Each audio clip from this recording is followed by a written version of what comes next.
Hi everyone, this is going to be a short tutorial on how to create a mirror-like reflection in Photoshop.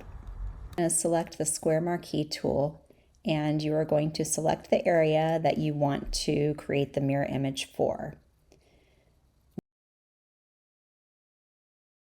Once you've selected it, you're going to right click and click flip vertical, and then you're going to move it down. So there we have that. Now we're going to make some adjustments to it. The first adjustment we're going to make is we're going to go to filter, blur, and we're going to do motion blur.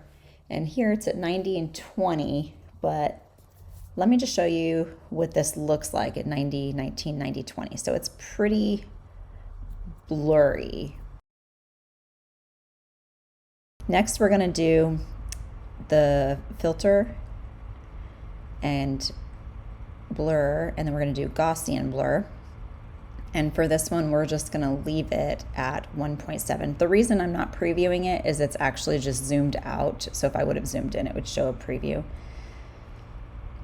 So then once you've got your two blurs in there, then you're going to go down to the bottom right and adjust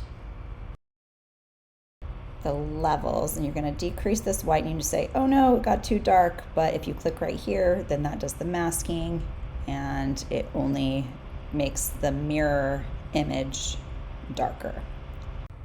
So I'm pretty happy with the way this turned out, and I'm going to go ahead and do the other legs, and I may end up reducing the motion blur on this leg here. I'm just going to kind of see how it all looks. But anyways, thank you guys for watching. I appreciate it. Please let me know if you have any questions and comments, and hit the like and subscribe button. Thanks.